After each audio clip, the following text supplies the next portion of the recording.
खुलुमबाय निउस चेनेलसिम फैगौ 9 आरो 10 मार्चआव बड' पिपल्स पार्टीनि बोसोरारि जथुमा सेथि बोसोरसालिया जथुमा जागोन आरो बे जाहैबाय धेमाजि जिल्लानि गगामुख नोलोबारि ओनसोलाव गेलेग्रा फोथाराव जागोन बियो। दा बानजाय आफादखौ फुल पेजेट दाबाय। बानजाय आफादा दासिम बे कनफारेन्सखौ जाफुंसार होनो थाखाय साखाफारा जानानै थाम-थिम लानानै खामानिखौ मावगासिनो दङ। बे कनफारेन्सआव जोङो पिपिपिनि जिल्ला जोङो 20 जिल्लानिफ्राय नुजाफैनो हागोन। 20 जिल्लानिफ्राय जोङो मोनसे जिल्लायाव आरो मोनसे विंसआव पेरेन्ट बडि, वमेन बडि आरो इयुथ बडिनिफ्राय जोङो 100 लानानै जोङो बे कनफारेन्सखौ खुंगोन आरो गासै जोङो खमावबो 2,000 थान्दैखौ लानानै खुंगोन आरो अपेन सेसन जागोन 10 मार्चआव।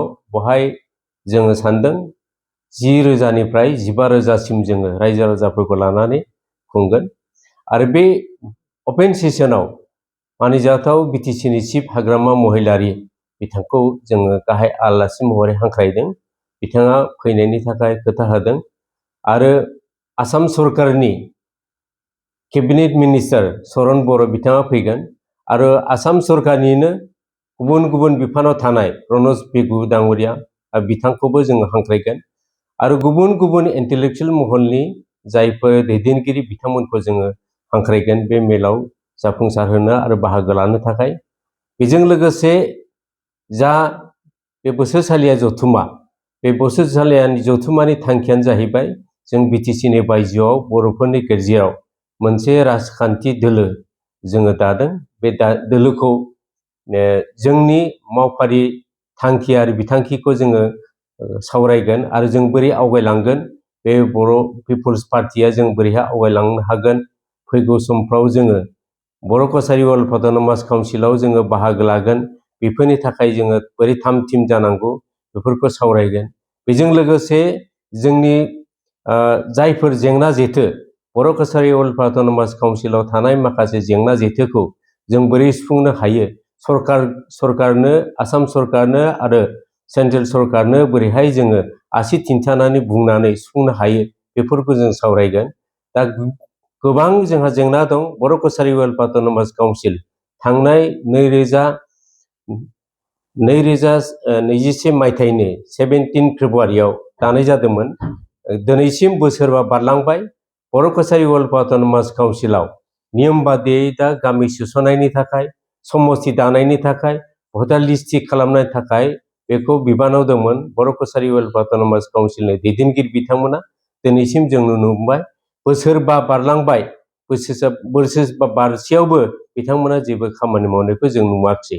बेनिखायनो जोङो बिटिसिनि बायजोआव बे राजखान्थि दोलोआ जोङो साखाफारा जागोन, बोरै आवगायलांनांगौ आरो सरकारजों सावरायनानै जोङो बर' कसारि वर्ल्ड अट'नमास काउन्सिलखौ थाबैनो काउन्सिलाव बिसायख'थि खुंनांगौ आरो बिसायख'थि खुंनानै जाहाथे गोख्रों आरो मोनसे मोजां सरकार दानो हायो, बिनि थाखाय जोङो सावरायगोन। बेजों लोगोसे जोङो गोबां जेंना जेथो दङ बर'नि हारिनि गेजेराव, जोंनि बर'नि राव हारिमु थुनलाइ जौगानाय आरो राजखान्थि बिथिङाव जोङो बर'फ्रा सांग्रांथि नङा। बे बर'फोरनि गेजेराव जोङो बर' माहारिनि गेजेराव बर'नि राजखान्थिखौ जोङो बोरैहाय आवगायलांनो, बोरैहाय सांग्रांथि खालामनो, साफ्रोमबो दैदेनगिरिफोरखौ जों बोरैहाय लांनो, मावथिफोरखौ बोरैहाय लांनो, बिनि थाखाय जोङो सावरायनाय जागोन आरो जों सानदों बे मोनसे मेहेरगोनां मेल जागोन आरो बे मेहेरगोनां बे कनफारेन्सनि गेजेरजोंनो जोङो आवगायलांनो हागोन, बेखौ जोङो सानदों। दिनैसिम जोङो बिटिसिनि बायजोनि जा बर' पिपल्स पार्टी, बे पार्टीखौ जोङो थांनाय सेप्तेम्बरनि 4 सेप्तेम्बराव दानाय जादोंमोन 2025 मायथाइनि। फैयै फैयै जोङो दानसेयावनो, मास मोनसेयावनो जोङो 20 जिल्लाखौ जोङो दाफुंजोबनो हादों। जिल्ला कमिटिफोराव जोङो पेरेन्ट बडि, वमेन बडि, इयुथफोरखौबो जोङो दाफुंनो हादों। दासिम जिल्ला वाइजआव जोंनि सिङाव थागोन माखासे कमिटिफोर ब्लक कमिटि आरो प्राइमारि कमिटि बेफोर दानायनि हाबाफारिया दासिमबो जागासिनो दं। जों सानदों थाबैनो दाफुंनानै जोंजों बे कनफारेन्सआव बिथांमोनाबो लैहोर लैहोर बाहागो लानो हागोन जों आसा खालामदों। जों सानदों फैगौ बिधान सभा आसाम बिधान सभानि इलेक्सन बोरैहाय लांनांगौ बोरैहाय आवगायगोन जोङो बे कनफारेन्सआवनो बा जथुम्मायावनो सावरायगोन। रायजोफोरनि मदद आरो हेफाजाबजों जुदि जोङो बिसायख'थियाव बाहागो लानोबा जोङो बोरै आवगायगोन जोङो रायजो राजाफोरनिफ्राय एबा डेलिगेट्सनिफ्राय जोङो कमेन्ट लानानै जों आवगायलांगोन।